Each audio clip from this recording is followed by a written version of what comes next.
Welcome, everybody, to another Univirtual Experience event, a collaboration conference between the Virtual World Society and Educators in VR. And we're here disrupting education one event at a time throughout the month of May. We're in week 4 of a month-long conference. We've got 5 days left. Some really great, exciting experiences coming up still on a number of different platforms. But here today, we are with Alvin Wang Graylin, and I'll come to you in a moment. Before we start this event, I just want to thank our sponsors who've been amazing in supporting our efforts and also the platforms we've been working with. So thank you to our Infinity sponsor, HP, to our Galaxy sponsors, Engage and Avantis Education, also GrovXR, the VR Lady, Donna McTaggart of Let's Meet in VR, who's up there. She's our event director for this whole entire Univirtual experience. Thank you for that, Donna. We've got Frame VR, Learn Bright, Waking Dream, LBX Immersive, and Tony Cube Studios, and the film crew consisting of Fox, Cal, Brent, and some other people who've been filming us for us. So thank you very much for all of that. And Alvin, welcome. Hey, thanks, Daniel. Great to be back. Last year I was part of your 5-day kind of extravaganza.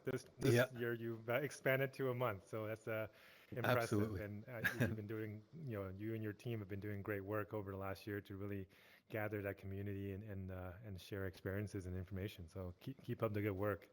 Thank you very much, Alvin. Really appreciate it. And of course, here we've also got Tom Furness.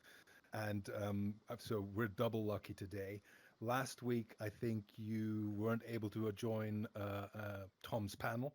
So we thought we'd get 2 in 1 today. We're the three of us are going to have a Perfect. chat together. Nice, relaxed chat. Tom, welcome. How are you? Wonderful. Wonderful to be here with you again, Daniel, and Yeah, also with Alvin. Alvin is, of course, an old buddy of mine and yeah. sidekick, and actually was, as he will probably tell you, my student Yes. back in the early 90s, as it were. So, yeah. Yes. Fantastic. You have a long, long history together. It's wonderful. Mhm. Um, Yes. Yeah, and we're going to touch on that a little bit today. So we're going to have quite a loose flowing conversation. Couple of points we want to hit on. I wanted to start, if you don't mind, with just a quick fire round of yes or no answers, questions. Is that okay? Okay. So Sure. just and Sure. and and you can pass if there's anything you don't want to answer. You should say pass. All right. Okay. Um, okay. My first question for you, Alvin, is: do you code? I used to. I haven't coded in the last few years, but I was a computer science master's degree. I've done actually coding everything from microcode to assembly code to C, C++, Visual Basic, so Fantastic. So you walk the talk. Fortran, That's etc. also Yeah, but that fantastic. was but I haven't actively coded for many years. Okay. Next question. Do you create for VR? Do you create VR experiences yourself as a hobby, or do you have any reason to? Unfortunately, I really haven't had too much time to do creation, but I do work with a lot of teams, and we do have internal teams that do create in VR, and I Hmm. help to guide them a little bit. But getting my hands dirty hasn't been. I haven't had the chance to do that for a while. Okay. Okay. Next question. Favorite VR film? Favorite VR? I think I would have to go back to The Matrix. I mean, that was the early '90s, and when Yeah. I started to get into this industry, and Yeah. it was what exposed me to the potential of this Mhm. technology. Okay. Fantastic. Favorite VR book? Um, I guess Because I Ready know you Player read a One. lot, right? You read a Yeah, whole lot. I read about 100 books last year. I try to go between 50 to A 100 a year. 100 books. Mhm. But I liked Ready Player One because it was in the same time frame as I grew up. And Okay. so a lot of the references in there Yeah. really were things that I Mhm. experienced myself, and it felt like I was reliving my childhood. Okay. And the potential of what is I think described in the book is also I think quite viable. Although the movie didn't I think fully uh, Translate. Yeah. translate. Yeah. Yeah. Okay. Um, favorite VR app? Yeah. Favorite VR app. I guess right now it would be Engage because I've been using that probably more than anything else these days. So because we use it for our internal meetings as well as for our conferences and then for a lot of these interviews. So Yeah. I've been in that quite a bit these days, and especially Wonderful. now that we're working so closely with the immersive education folks, Yes. that we have our own version called Vive Sessions. So Right. Yeah. yeah, so it's definitely something that I am making good use of. Fantastic. Okay. I'm going to ask Tom the same questions very quickly, Oh and then we'll gosh. come back to some more open Sure. open conversation. Is that right? Okay. Right. So, Sure. Tom, same for you. Do you code? I used to, Mm-hmm. but at that time we didn't code using keyboards. Right. We used punch cards. Well, I Oh, guess you wow. did use keyboards, but the keyboards then punched holes in cards, and then we Yeah. put the cards in the computer. Only we didn't get to run the computer. We had to put it in as a batch, and then they would run it, and we get the printouts and things like So that. this was None of this before real the time floppy stuff. disk.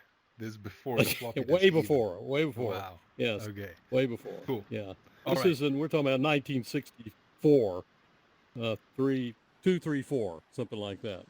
Okay. Okay. Do you create for VR in any way? Well, I mean, I've done my little Apart from creating the whole thing in the first place, I mean. well, yeah, I mean, I did some of that, of course, the hardware side of things. But Yeah. in terms of virtual worlds, actually, I've played around with it with my grandkids and with Yeah. students, middle school students, Yeah. creating at high level virtual worlds. Okay. Yeah, Okay. yeah. Okay. Favorite VR film?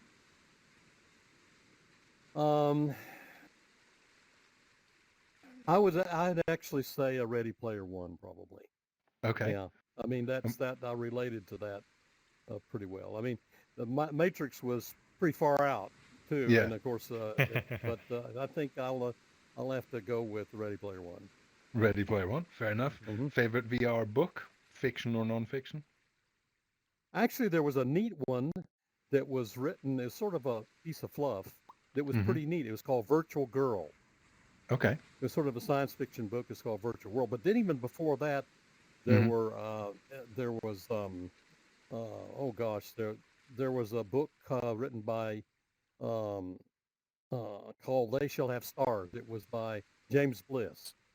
Okay. And that was one of my favorite books that had VR. It actually had teleportation and had a lot of that Mm-hmm. stuff in it. This was, uh, Okay.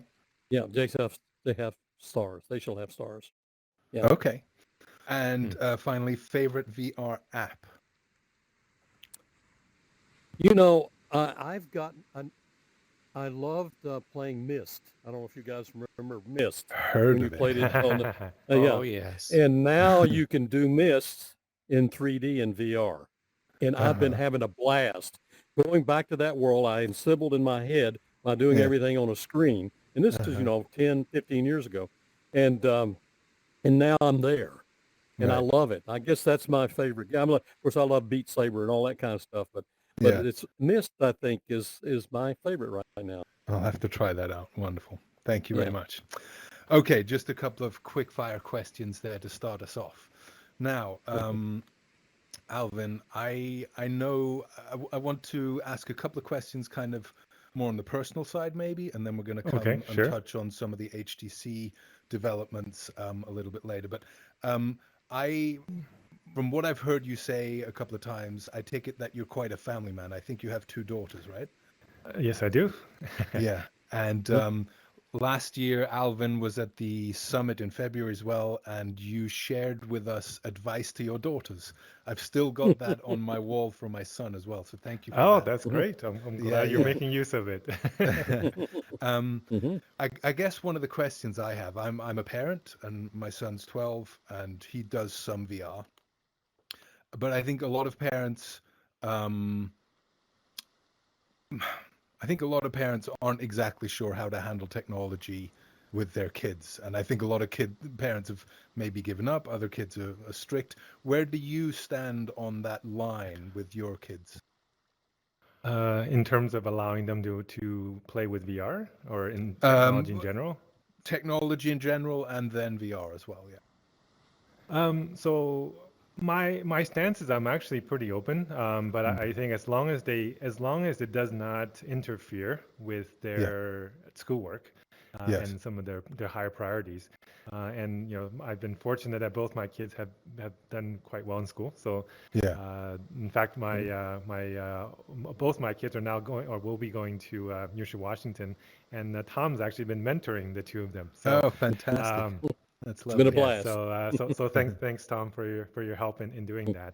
But I think you have to give kids freedom to make their own decisions and make their own Right. mistakes. In fact, right? In Yeah. fact, this is how my dad raised me. Was he said, you can decide anything you want as long as you realize the consequences of your decisions, Hmm. and you're able to manage those consequences. Then you can do whatever you want. Right. So Okay. he never told me not to do anything, and he never Hmm. told me to do anything. He Right. made suggestions, and he said, "You make your own choices." And I think that's the same way I would manage or parent my daughters, because Yeah. I think kids need to have the autonomy to make their own decisions. In the real world, nobody's going to be there to handhold them, in their key decision making. Okay. All right. Next question. We've all been through a pandemic. We're not quite out of it yet.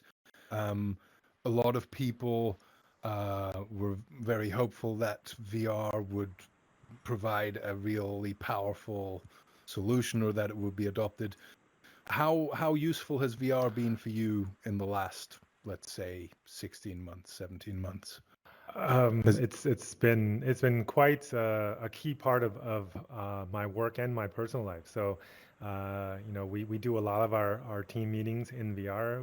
It's a way Mhm. for us to keep close, especially when we can't have our offices together. Yeah.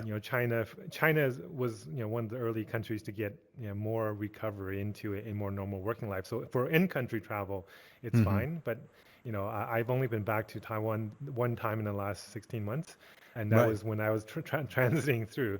So Mhm. to be able to talk to folks in our headquarters as well as in other regions, we Yeah. use VR quite a bit, and it's a way for us to keep that connection that we've lost.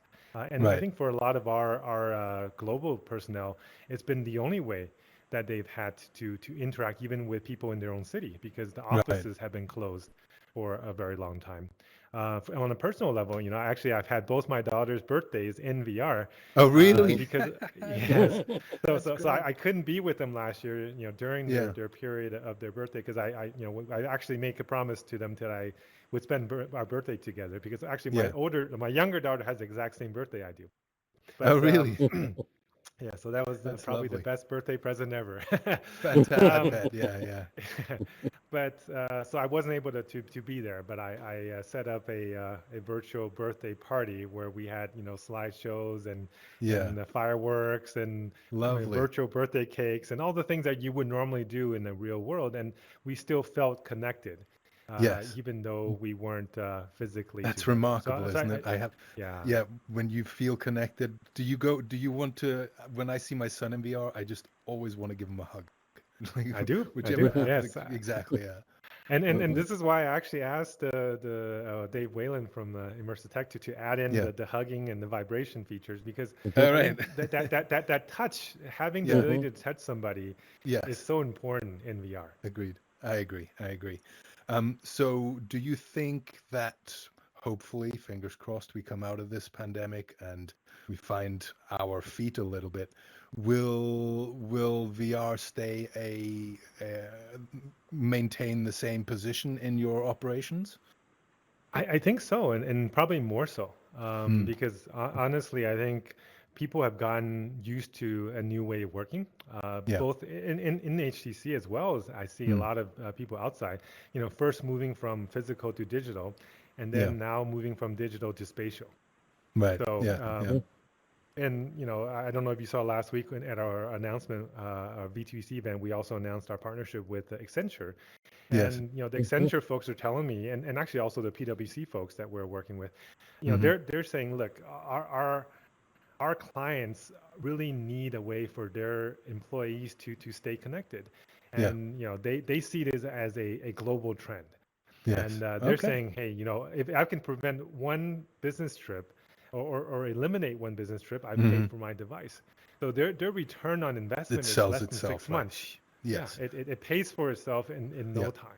Right. So whereas, Okay. normally you have a capital equipment, you're looking at 3 years or 4 years depreciation on it. I Hmm. mean, they're saying Yeah. in 6 months we paid for it. We can upgrade every year if we want to. Right. Okay. And I think that's where the world is going. And Hmm.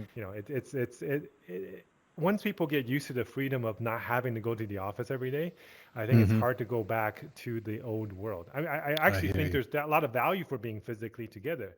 Yes. But having it as a hybrid model, maybe 1 or 2 days a week in the Yeah. office, and then Hmm. 2 or 3 days a week Yeah, I love outside, that. that's probably Hmm. the best of both worlds, because then Yeah. you get higher efficiency, and you save all the commute and the stress of the commute, right? Love that. And sometimes you having an ability to be in your own space, you can be a lot more Mm. productive. Right. But Okay. but having 1 or 2 days to be able to be with your colleagues creates that physical closeness you have as a team. So it's Yes. really the best of both worlds. Okay. Love that. A quick question for Tom. So, and you can respond to this as well, please. At the beginning of the pandemic, um, and we had just done our summit in February, uh, there was a lot of talk about how VR would benefit from this, or would it be detrimental for the development of VR? Looking back now, do you think it's been a net benefit or a net friction point for VR, the pandemic? Do you think it's been a net gain or a net loss?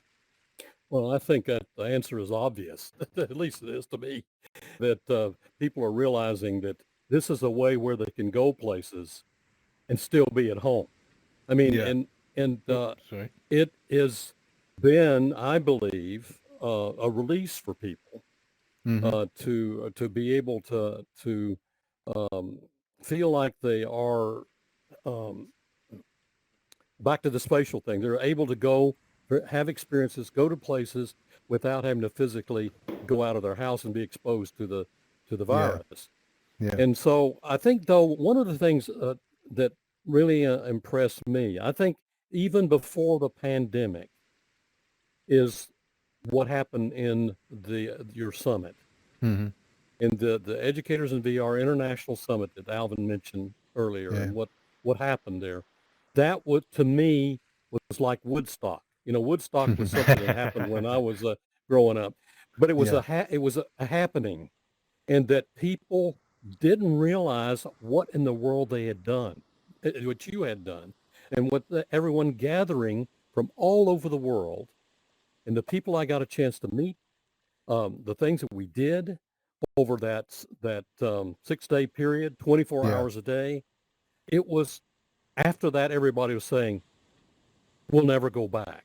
This is before even the lockdown and the pandemic. We'll Yeah. never go back because look at what we saved in terms of money in pulling off a conference like that. Yeah. I mean, it's unheard of.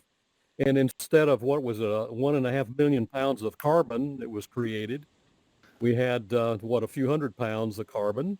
Yeah. I think it And was a 95% reduction. That's what we yeah, calculated anyway. Yeah. Yeah. yeah. Yeah. And Remarkable. then when you add the expenses that were saved, the travel, the housing, Yeah. the amount of time, I mean, it was a paradigm shift. And then of course the pandemic happened. Everybody got locked down, Yeah. but the cat was already in the bag, I believe, Yeah. Well, that people are realizing that this is going to be a wave of the future. And then of course parents were beginning to complain that their kids were at home all the time. yeah. They had to be at home, but their kids were home too. And so they see. I think people are beginning to see the value of this technology as Right. and that they're going to be working more at home. As kids are going to be more at home, things like Yeah. that. The reason I ask is because I was speaking to, I forget who it was last week, who said for education, actually, VR or the pandemic was a bit of a blow to many schools and colleges. And certainly I know I was running a VR lab this time last year at college Hmm. here, and that got shut down Mm. because we couldn't, the hygiene factor with devices. I know there are sanitation devices and so on, Yeah. but the school just had completely different priorities. Like VR was too experimental. They just needed a solution, get everybody on Zoom right now, just so that we can keep operating. And it's taken them this long to really find their feet. And I left my lab because I could see that it was going to slow down to the point where I was just going to be frustrated with it.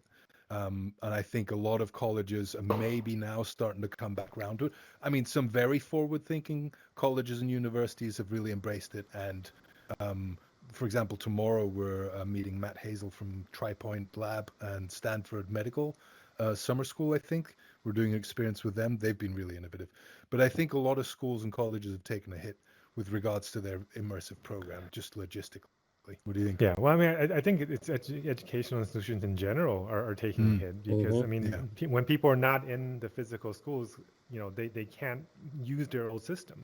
Right. So you know, everybody's in crisis mode. So it's understandable, I think, that they're backing off of some of the things that they don't fully understand. But I think in a way, this is actually opening up an opportunity to really revolutionize education in general. You know, to show that, hey, you know what, actually, you didn't necessarily need to be in that classroom to learn. You know, where a billion students around the world were learning through a screen.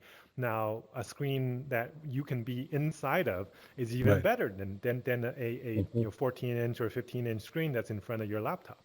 Yeah. So I think in the long run, the educational world will actually benefit from what's happened here because it really helps people to understand the digital aspect of creating a new pedagogy for teaching.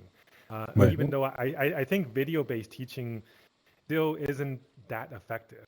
And we've seen that with the MOOCs out there where, you know, less than 5% of people actually finishes these courses that they take.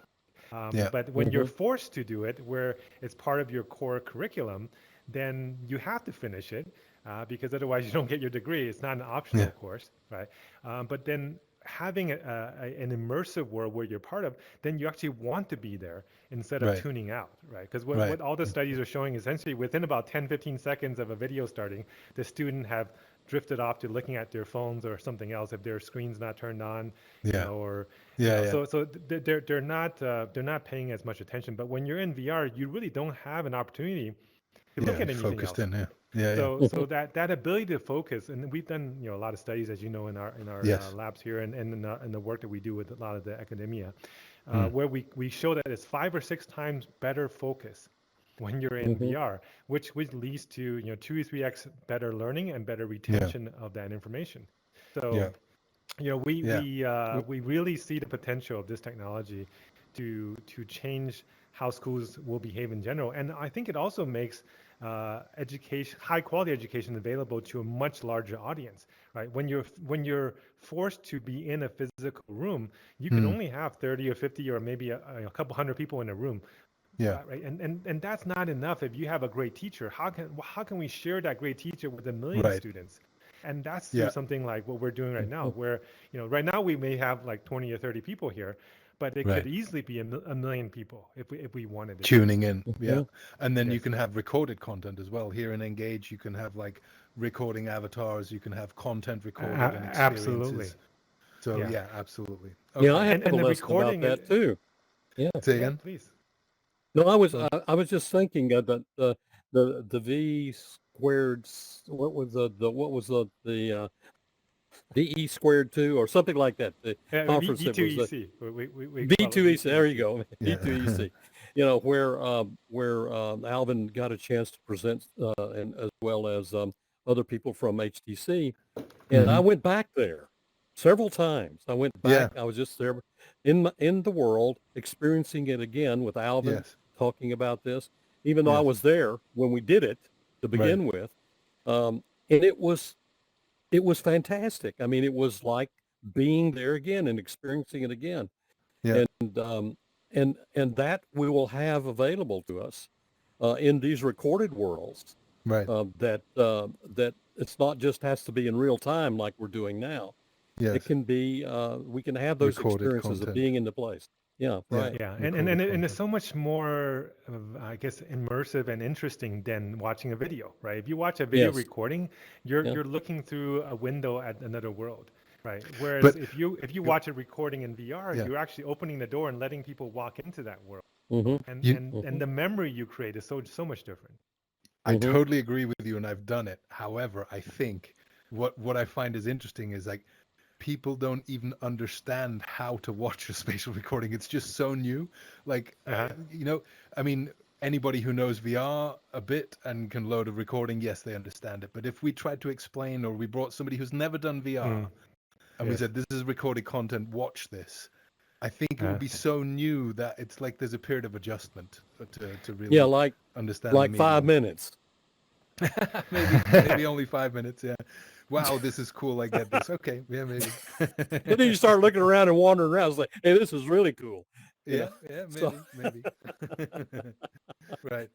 Um, I want to change tack a little bit, and we're going to come in a moment to a bit of a conversation around HTC and what's happening. But just before we do that, I do sure. have one more question, because I was listening to you speak not too long ago, and you were talking about the adoption of VR in China. And it Yeah. seemed to me like the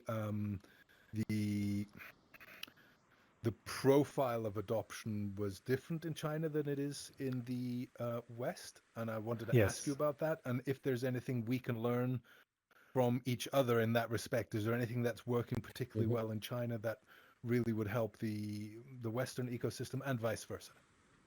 Yeah. I mean, I think I see China as kind of a like a bird in the canary, or a canary in the mine shaft, where it senses things a little bit earlier, right? It's an Okay. early adopter for almost all technology these days. It's Hmm. kind of first to go into to text messaging, first to go into mobile social networking, first to go into mobile payments, and electric Mhm. vehicles and clean energy. All these new tech that's been Oh, created. Oop, you're right there, hello. John. Hi. I think you Can I might help you? need. Oop, Mm. Okay, yeah, he's being set down. There we go. Okay, okay. yeah, sorry, go on.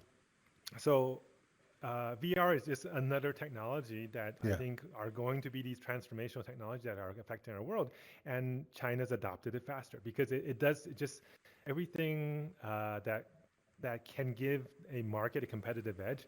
It gets adopted and tried in China because it is such a competitive market, right? yeah. So from a business perspective, there's been a lot more business adoption a lot Mm-hmm. earlier Mm-hmm. for VR than anywhere else. In terms of location-based entertainment, it was also the first to really adopt that. So you have, I think in 2016, 17, there was probably like 10,000 location-based entertainment facilities in China, Really? right? And that 10,000? Mhm. very, very quickly helped to create that base of an understanding of education, Yeah. of having people try VR. I think that's actually the biggest obstacle for VR adoption is that first trying, right? And Getting the headset on, right? Yeah. as Tom said, within 5 minutes they get it, but Uh-huh. before they try it, you can talk your head off, right? Right. They're like, Mhm. how is this different than just having a screen in front of your head, and Yeah, just a big yeah, TV, right? yeah, But once you put it on and you realize the amount of immersion and the interaction you have, it changes your perception of this technology. And I yeah. think that's Okay. what happened in China. So, and then also the government here is very supportive. So they've put in policies to encourage schools and companies to try this technology and go more digital in general, right? So I think Yeah, those are the kind of things that have helped to create a faster adoption cycle yeah, than most other places. And if you look at our percentage of sales, it's probably 70 to 80% of our sales in China right now going to businesses, yeah. whereas in a lot of the rest of the world, it's still over 50, 60% are going to consumers. And Right. Mhm. the early adopter gamers, it's good to have that core initial audience, Yeah. but they don't they're not scaling to the mass, right? Yes. It's that Mhm. that hardcore VR gamer audience that's been trying. Now over the last year to 2 years, I think that the US is starting to move a little bit more broader with the Quest and the Quest 2. Yeah. I think Oculus has done a great job in bringing that price point down to Mm. a more consumer friendly level, and they have the finances and the advertising cash cow to support subsidizing that type of device. And Yeah. I think overall it's a good thing for the industry because it creates more awareness. But Right. it's not a business model that every company can Mm-hmm. play, right? And so Yeah. as you know, we recently announced a couple new products, but those products are more targeted towards the business audience because we think Yeah. that's still where the sustainability of Mm-hmm. having a normal business model where you actually make money on the products you sell, and then Yeah. you try to improve on those, and you offer better services Yeah. over time and improve features over time. But you have to, as a company, be able to survive. And so Of that's course. our that's how business used to be done. um, Mm-hmm. You used to do but business for money, and yeah. yes. So Okay. I mean, but I think overall, the industry is progressing in a very natural and positive way. So Okay. the things that you're seeing in China will go to the rest of the world. You'll see more business adoption Yeah. over the next year or 2 years, and Yeah. devices will start to bifurcate. There will be a lower cost item that's products that are for average consumers, and then there Yeah. will be higher end products that are for essentially the prosumer market or the Yeah. business market.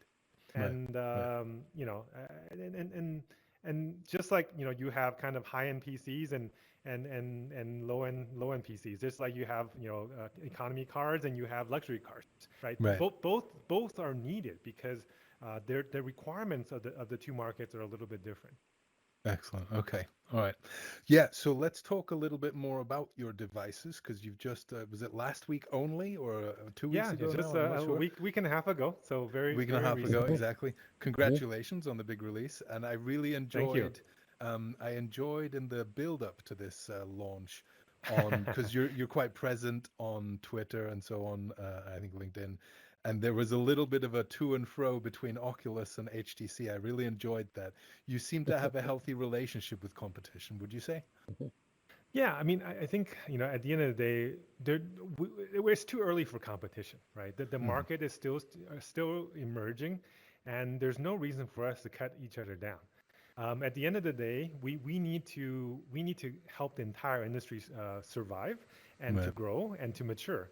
And there's plenty of time for future competition. But I think right now, I think it's beneficial to everybody to have different products in the market that Yeah. are serving different customer needs and be able to allow everybody to be to have the best experience that is affordable to them. Okay. Okay. So yeah, I know you've got these two new products. It is two, right? And I want to talk Yes. about that. And then Mm-hmm. I'm also aware that as a company, HTC Vive, you're involved in a number of interesting um, initiatives and projects beyond your product as well. So after we've kind of discussed the products a little bit, I want Sure. to Sure. touch on that as well. And Tom, feel free to chime in at any point because your perspectives. I was looking 52 years in VR. You've done more VR than I've just done life. So we want to hear we want to Yeah, hear from you as well on this. it's actually um, 55, but that's okay. 55. There you go. But who's counting? Amazing. Yeah, there's count. That's right. All right. Anymore, it's Yeah. just a blur. So I'm looking forward to trying your devices as soon as possible. Tell Yes. us just a little bit. What's the major innovation?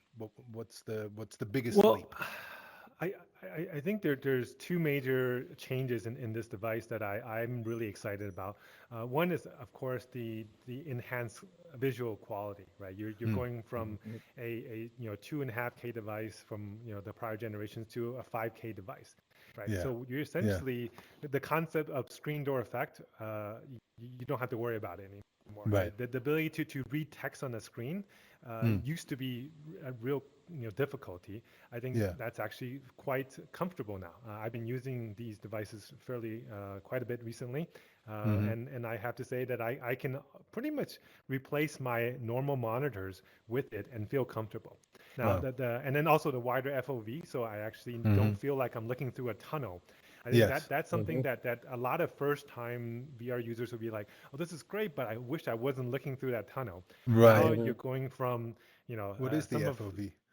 FOV is 120 degrees horizontal. So Nice. you're Nice. Mm-hmm. even our standalone is wider FOV than the high-end PC VR out there today, right? So I Wow. think that's what's really special. Mm-hmm. Now, the other part that I think I'm really excited about is the comfort and balance, right? With Yes. our new Focus 3 product, we have exactly 50-50 weight balance between the front and back. And Really. you essentially put this on and you don't feel like you have a headset on, right? Yeah. Whereas before, there's always that weight in the front of your head that Mm-hmm. that after an hour or half an hour, or for some people maybe a little shorter or longer, Right. you need to kind of take it off and rest a little bit, right? Yeah. Or you have that little crease in the, in your around your eyes, the whole Quest face thing, right? You don't need that anymore, because now Right. it's so balanced. You don't have to have that screwed in so tight that it doesn't fall off Mm-hmm. your face. Mm-hmm. And having that clarity together with the comfort allows you to now wear it for a few hours and you feel comfortable doing that, Yeah. and you're able to be productive doing that. So Wow. now I'm not using it just when I need to wear. I put it on and then I take it off right away, which was Mm-hmm. how I used to do it, or how most people would use VR. Now you Yeah. can just put it on and I can actually do some of my normal office work in VR. And with some of these new tools that are out there, you can actually use your keyboard and your mouse and have just this virtual screen there. And for a lot Yeah. of people, I think that actually can help you have a sane home office life, because you Yeah. may have the Mm-hmm. dog or the kids or the spouse walking around, and when you have your headphone on, you actually have your own private space, right? Yeah. And I think Yeah. that Okay. that's something that Mm-hmm. can give you some level of sanity. And when you take it off, you're back in your real world Mm-hmm. again. So Mm-hmm. you can have an office-like experience without going to the office. And I think that's something that is even more valuable than better gaming or better Yeah. videos or other things like that. Okay. A comfortable personal experience. Okay. Yeah, and for extended Mm-hmm. use. Yeah. Okay. What do you make of that, Tom? What? It's beautiful because Yeah. always, we've gotten to the point where we solved a lot of the problems we had before with latency and things like Mm-hmm. that. And um, so the computational power let us do that. And then increasing the field of view along with the resolution to Mm. support that field of view was certainly needed. But let me tell you, the biggest thing that contributing fatigue has Yeah. been the headset, the ergonomics of the headset. Yes. Yep. And the Okay. Yep. balance is so important. We've known for many years just offsetting the center of gravity of the head with Yeah. something that's loaded on the front is going to Yeah. be highly fatiguing. And Yes. so this is kudos to HTC for pulling that off. Yeah. And especially being able to do it when you think about, for example, the Focus, all the Mm-hmm. computational capacity that's going on in that particular headset. I mean, it's Yeah. it's phenomenal, and to be able to distribute the weight, and of Yeah. course the battery life is a big deal too. Yes. Yep. When you're talking about standalone. Yeah. Yeah, actually, to add to that battery life item, what we've also done is create a swappable battery. So Uh-huh. Mm-hmm. within about 3 to 4 seconds, you can pull the battery out and put it back in, and you have another 3 hours of battery life. Mm-hmm. That's I think great. that's something that no other device has today. Mm-hmm. Yeah. And also it's all magnetically driven. The front and back pads can be snapped on and off in 1 or 2 seconds. So Really. you were talking about the cleanliness and sharing of devices. Mm-hmm. So I don't Yeah. actually have to have my own device. I just have to have my own face Face mask. mask. Really. Yeah, That's and clever. it That's snaps clever. on, Okay. and you can clean it off with a alcohol wipe. So it's not the Yeah. foam Mm-hmm. wipe. It's actually a false leather pad that you can easily clean with just That's about clever. Yeah. any disinfectant. Mm-hmm. Interesting. Maybe in the future, when there's many broader adoption of devices, you'll have like a universal face mask that'll fit any VR headset, and you just keep that, and you can use anybody's Yeah, particularly if headset. you're going to location-based entertainment Yeah. experiences, Mm-hmm. you don't really want to be that 100th person who put your head in that thing that day. Exactly. Right? So Yeah. having Just your have own your own face mask. mask, Yeah. yeah. Interesting. Mm-hmm. Okay. Before we started, we were chatting before the event, and one of the things I would love all headsets to have, and I said this to you, is the flip-up visor. Yes, yes. So working between, because I know I can have a virtual office on my VR headset, but I still Yep. find myself checking my papers, lifting my thing, doing this, checking something on my laptop. and I really want that just ergonomic, that I can flip my visor up, work without, because otherwise I'm always balancing it on my head and then my neck gets sore. Just a flip up visor. But I think that's the issue with the older devices where you are front heavy, right? And you also we've done two things to help that. One is having it so you're not that front heavy. The other thing is we have a one click turning on of the pass-through cameras with these devices. So you click at it, and then immediately you can see the physical world in front of you. And see the if you had to pick up your coffee or whatever, and you don't have to flip it in and out, because we do have a flip up design on our Cosmos, but we find that for some people having that flip up design means there's a little bit of movement, play, a little bit of play, and so when people move around, it disturbs them a little bit. Right? Fair so enough. It's a compromise. Now having if you're just having a sit down experience all the time, then it's probably fine. But if you're playing Beat Saber and it has a little bit of give, true. I hadn't considered that. Your experience. Yeah, fair enough. Right. Well, I do also want to touch on some of the broader work you're doing for the ecosystem, Alvin. Tell us a little bit about what's going on beyond your product. Yeah, well, I mean, as you know, HTC has been really focused on the entire XR ecosystem since we started this whole Vive program, right? So it's not about creating a closed ecosystem where it's our store, our software, our hardware. Everything we do is compatible to everything else on the industry, right? Our store, we let everybody, every thing from Microsoft to Oculus to Valve, they can all use our store. Right? Our SDKs are open to everybody. We made the Vive Wave program, which has enabled, I think, about 70% of the standalone headsets in China are using the Vive Wave program. So we've helped, some people would say our competitors actually create a better product, faster to market, so that they can help serve a customer base that we aren't able to serve. And in fact, iQIYI, which is the number 3 headset manufacturer in China, we let them use our controllers. So they used their headset with our controllers, so that they could get out to market with a 6-DoF standalone. So the things that we're doing to help the market is actually quite broad. In addition to that, we have the Vive X program, as you probably know. So we invested in over 110 companies over the last 4 years, helping companies of all sizes really to when they most need it, right? As a former serial entrepreneur, I know how much value there is in terms of having a large corporation behind you when you're a startup, and having the power of that company to support you to go to market, to get you access to people, to resources, to get you the promotion and publicity that you need when you start out. And we've been doing a lot of that with a lot of our startup companies. We have the Vive Arts program. I don't know if you know about that, but which we've worked with over 50 museums, galleries, and famous artists around the world. Wow. Yes, to create artistic content and bring it from what used to be fixed in a location now to the virtual world. Like last year we worked with the Louvre to take the Mona Lisa and turn it into a VR experience. We worked with the Museum of Natural History and turned their Tyrannosaurus Rex experience into a virtual experience. We worked with the Tate Museum to turn the Modigliani exhibit into a virtual experience, so that you don't have to go to London to experience that. But if you actually went to the museum, you could go in there and be feel like you actually went into the artist studio of Modigliani while he made and painted his most famous paintings, and then be able to come out of that experience and then go see the physical real paintings that he painted.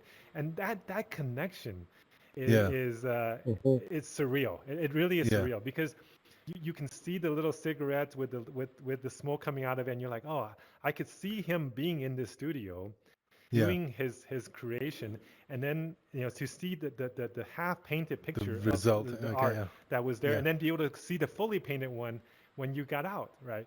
And that really gives you that connection to something that happened 100 years ago, but it felt like you just were there. You were just there, right? Yeah, and that's the same with a lot of other. We did the Palace Museum. We did the a lot of various Laura Anderson, did one about going to the moon. It's amazing the kind of things that we are doing that used to be exclusive to a certain kind of high culture audience that now we're making it accessible to anyone. Accessible. Can hear the excitement in your voice, can't you, Tom? It's lovely. I get Oh gosh, excited it's myself beautiful. as Yeah, well. I love these lovely. guys. Yeah. Yeah. Yeah, I mean, because both my parents are artists, so I grew up in an Okay. artist family, I didn't and know that's that. so I appreciate how art and beauty can actually impact our lives, and how Right. little a lot of our generation now don't really spend time to go back and think about that. So to Yeah. be able to Mhm. expose different parts of art and culture and history To bring it back to in. the Yeah. younger audience, yes. Yeah. I've been to one or two very compelling art experiences or apps or platforms, and one Hmm. in particular, it was all the classics, just an empty. I think it was a single player experience, all the classics over like 500 years, maybe Nice. a hundred paintings, Mhm. and just Hmm. me and the museum to myself. I spent a good Yeah. 2 hours in there. It was just Mhm. remarkable. Yeah. Um, Well, that's the issue with going to museum. There's just so many people there, right? That's And right. like if you ever went to see the Mona Lisa, there's a rope Yes. that's about 10 meters away, and then you yeah. Yeah. have 100 to 200 people that are crowding around just to Yeah. take a photo, and then that's not a art gallery experience, No, right? Mhm. That is just a agreed. sideshow. Yeah, I'd So rather look Mhm. at the postcard. um, yeah. I was gonna yeah, so I wanted to come back to the Vive X, the support you. Is Yes, that yes. program still running? Is that an ongoing thing? Oh, absolutely. In fact, in another month, we're going to be Hmm. having our 2021 roadshow, where we're Yeah, looking for the 10 top VR startups in the world to yeah. come and present to VR In VCs around the world. So anybody who wants to y- apply, please come to the vivex.com website yeah, and submit your business plan, and we'll help fantastic. to bring you into the pitch sessions, and then we'll be And doing it in VR.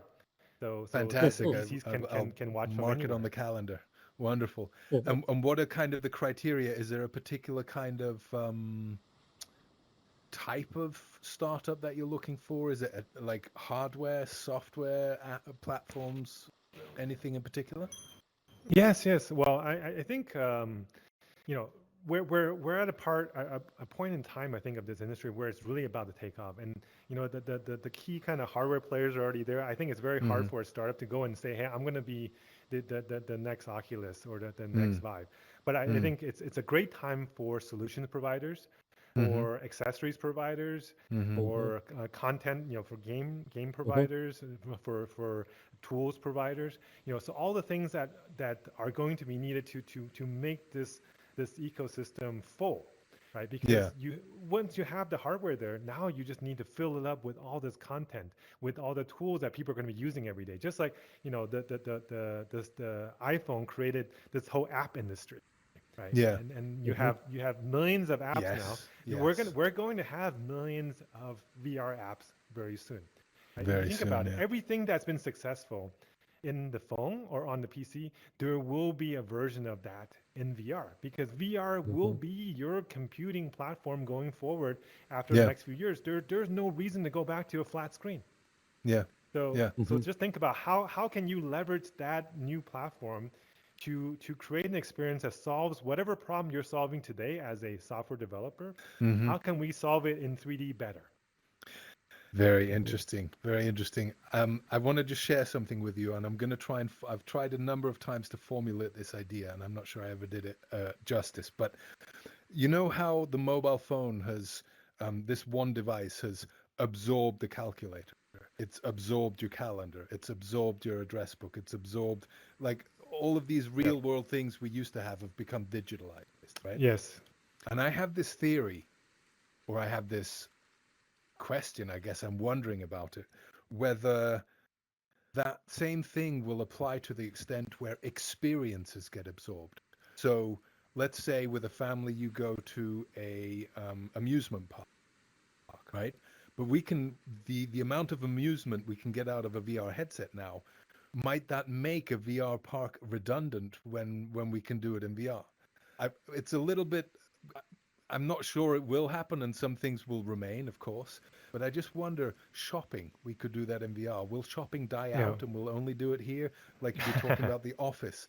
These kind of things, will experiences be absorbed that we can have convincing enough experiences in VR that the real world equivalents kind of fade away, like a calculator has faded away because you've got the mobile phone to do it for you? I just wonder, do you think that might be a thing? Well, I remember having this same conversation with Jaron Lanier Yeah, back okay. in back in the early '90s. We were talking about this of why that we could project ahead, that we were going to have these incredible high resolution, low weight uh, devices that we could wear that would create these immersive virtual worlds, and um, and what would be the reason for going outside your house anymore, for going out into the nature and all this kind of thing. Hmm. And at the time, Jaron was saying, and I think this was profound. He says, I think the opposite will happen, because what will happen is that VR becomes a training system Hmm. for us to know how to really experience physical reality, Hmm. because we will begin to notice things like Alvin was talking about with the paintings. I mean, once you've Yes. had the experience of going in the studio and then you go into the real museum, Yeah. wow, this changes everything. Once Uh-huh. you've been in a virtual forest where you could become a tree or a earthworm or a squirrel, and um, and then you go in the real forest, you notice things. And we Hmm. have such an incredible, humans are incredible in terms of our sensory capability and so forth that we don't even use. As a Yeah. matter of fact, if anything, looking at screens all day long are constraining what we're able to perceive. VR Right. is going to expand our vision again, and I believe that we'll have appreciation. Now, there's another thing that Alvin mentioned a few years ago that I've thought about a lot, and he's saying, what about our interior decorating in our Yeah. home, or Yeah. what about the size of our home and things like that? Yeah. When in fact physically you can be constrained, you can be in a really small apartment, Yeah. um, but once you put your headset on, you're in a mansion by the sea, Or like we are and now, right? or in the I'm mountains sat in an here. office and we're all by the Yeah, beach. Yeah. and so in a way, your physical environment, the expense that you put on your physical environment may not be as necessary anymore. And also, it's levels the playing field. It's That's not kind of like, what I you was know, thinking. Yeah. Yeah. yeah, I mean, it's not like you have to be a millionaire to afford a Hmm. nice place. You can Right. have as nice a place as, well, anyhow, you know where Yeah. I'm going with this. Understood. Yeah, Yeah. Understood. yeah, Understood. yeah. Um, Yeah. well, So time actually, flies. I Yeah. want to Go on. add to Go on, that, please. a little bit. I think there's going to be two levels of experiences. I mean, just like, Hmm. let's say we go back to Shakespeare's time. If somebody wants to watch a play, they have to go to that physical place to watch the Right. play. Now everybody watches Netflix Yeah. or Disney Plus. So Right. you take that virtual that physical experience, you turn it into a virtual, and becomes Hmm. commoditized. Everybody can access it. But now Right. if you want to go to Broadway, you can still spend $200 or $300 and buy a ticket and go watch a play.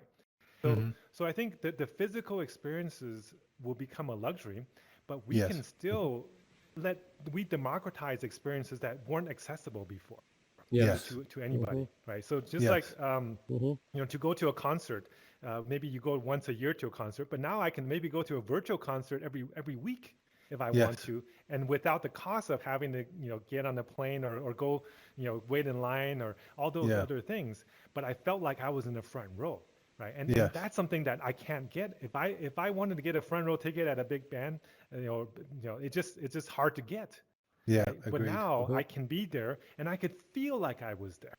But Right. now, Mm-hmm. once a year, I might say, I'm going to splurge. I'm going to go watch my favorite band. I'm going to go and travel with them. And Hmm. I can have that choice. So democratizing Mm-hmm. experience, I think, is one of the biggest benefits of VR because, not everybody can go to Disneyland, but Right. everybody can go to virtual Disneyland. Right. You know, and that's a way for allowing any income level to be able to have at least a 80-90% type experience. You know, Yes. not everybody can Understood. travel to the Maldives, but I could put Hmm. on a headset and feel like I went to the Maldives for half an hour.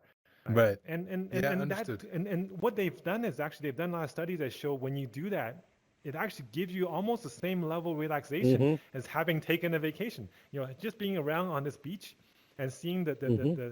Yeah. the waves and hearing the waves, my brain is actually feeling more relaxed. Yes. And Okay. you know, That's why we I chose think this that's one of place. the yes. So I think this technology has a lot of social and psychological benefits, as well as Right. what Tom just mentioned. I think that's Yeah. actually under considered in terms of the long-term benefit of allowing us to use less Yes. by putting ourselves Mm-hmm. into a virtual environment, so that we don't need that big home, we don't need that as much, you know, car travel or flight travel, and we Right. can live in a more simple way and make our lives and make the world more sustainable, right? I mean, Yes. you know, last year the Mm-hmm. biggest crisis we had was the pandemic, but Hmm. everybody knows over the next 5 or 10 or 20 years, the climate issue is going to be a bigger problem A than bigger than problem. pandemic, Yeah. right? And we're It affecting was a big hundreds of problem. millions of people. It was a big problem before the pandemic, and the pandemic kind of took over the news globally, Yes. as you would expect.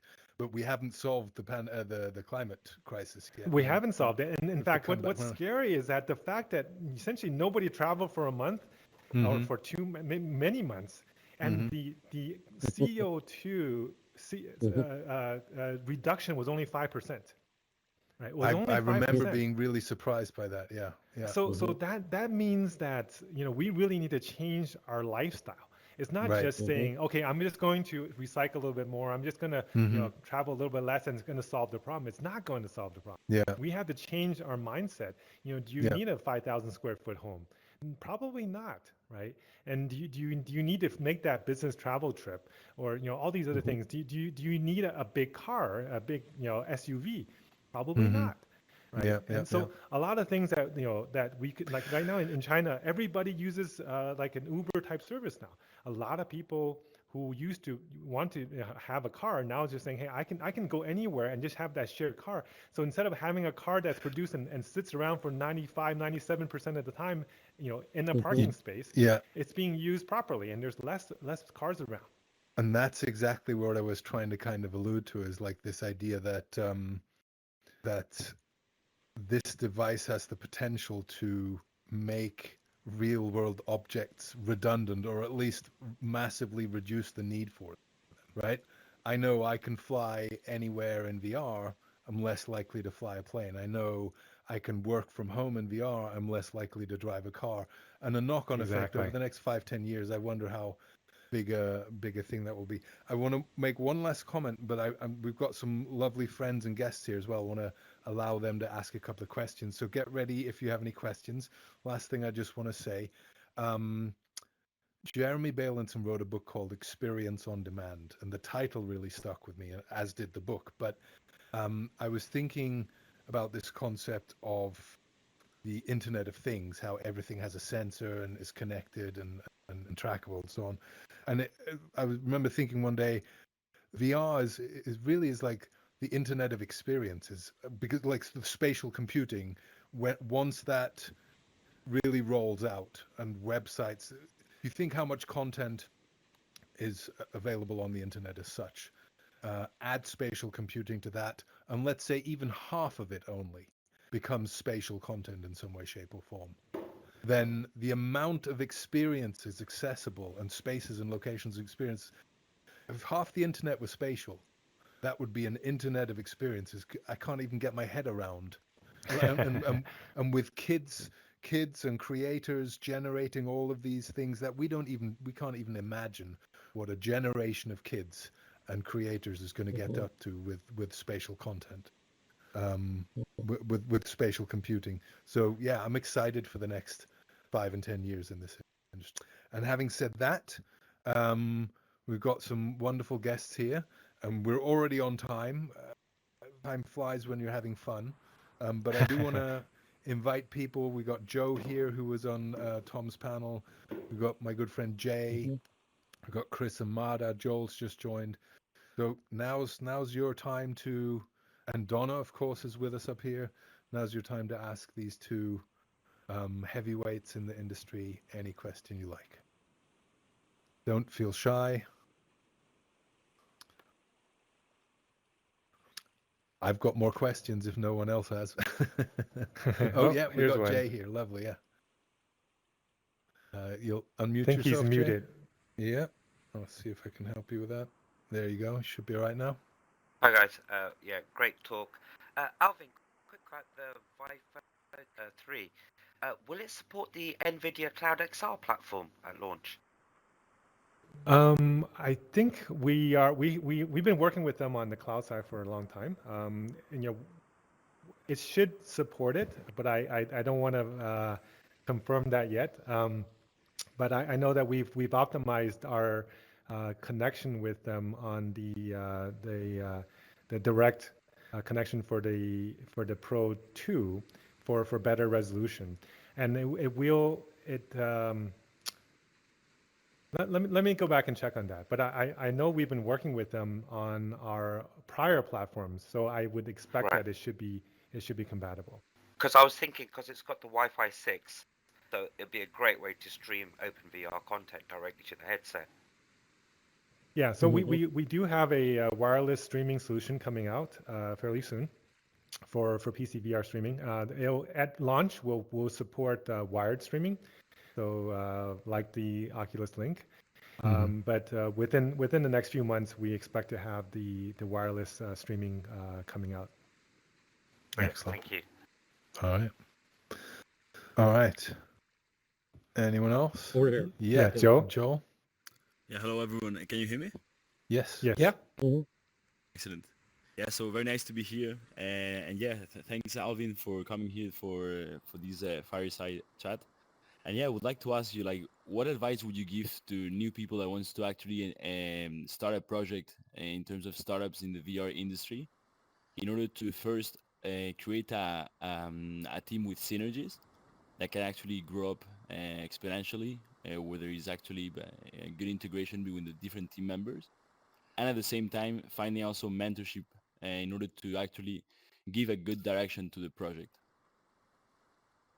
So I mean, I think starting a VR project has the same difficulty as starting any startup, right? Which is you got to find a problem that is valuable enough. You have to find something that you actually have a unique skill or experience set to solve that problem. And as you said, finding a good team of people to really work with that have the same values you do and the same dedication to the project, because you want to make sure that you guys have a shared goal. And then, go and find an investor that actually has also that shared goal with you and this shared timeline of making that happen. If you talk to an investor with too short-term a mindset, it's going to create issues for you, where they're going to put pressure on you to do things that may not be right for the project.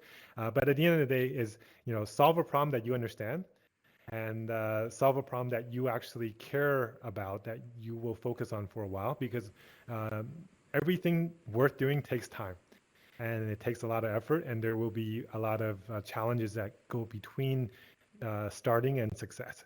And if you don't believe in what you're doing, if you're doing it just to kind of follow a wave or a hype, you're going to give up before it's ready. Makes sense. Thank you very much, Alvin. Lovely. Daniel. Yes. Hey, Joe. All right. Hey, sorry, I'm on a PC, which is really weird because I'm so used to being in VR and You poor thing. I know. I got to be a boss and pay attention. We're in the middle of just about to finish a new project, which I'll be happy to share with Alvin. We're about to get our headsets hopefully in a couple of weeks. We've ordered a couple. Oh, great. Thomas in Australia got us early access, so we're excited. Amazing. The question I had Which one are was, you building for, the standalone or the PC? Okay. Yeah, perfect. standalone. We're definitely keen on standalone. We're really looking at rolling out a enterprise ready solution now for standalone. So we've done some trials, and obviously there's challenges with, Oculus doesn't really have an enterprise focus, and we're realizing that quite quickly. So for us, it's the question I have mainly for you, Alvin, is I mean, we really enjoyed working with the Vive Pros when we had them, and experimenting with trackers and other sort of Yeah. third-party support that you guys had, and that was really amazing. Like actually understanding that there's going to be accessories that are going to work with the headsets that you guys won't necessarily make. Is that support going to continue for the standalone headsets for the trackers and other things? Because that's stuff we'd really be interested in looking at. Yeah, unfortunately, the trackers are using the Lighthouse system, and the standalone Yep. is using an inside-out, computer vision tracking system. So the two Sure. are not necessarily consistent. If what we can do is actually, if you're using a PC streaming solution, then you can Yep. continue to use the trackers, but use Right. a wireless headset that you stream from the PC. Stream I think to that the will allow desktop. that Yeah. would allow the two to come together, but the processing would still have to happen on the PC. If it's a fully Sure. standalone solution that is only on the Focus 3, then the trackers really won't be able to play together. So is there a goal though for you guys to work on a solution for the standalone, like getting? I guess the big thing is getting access to the camera API so we can actually do, because that's been a big thing for me looking at things like haptic gloves and all these other solutions. The issue with the vendors is at the moment they've got to basically strap the controllers to wrists, or they've got to, you've got to use something else with, especially with standalone. You've got to use a controller as a tracking mechanism, so it really defeats the purpose. Like we're looking at VR pens, and we're looking at all these other solutions that are coming out, but because they're reliant on getting access to the camera API. Yeah, I think unfortunately right now in the near term that's a trade-off. If you're going to go fully standalone, then the ability to integrate full body or to integrate external accessories are going to be a little bit more difficult. Sure. People are going to create little contraptions to be able to put the controllers onto other objects, but of course that's still not optimal.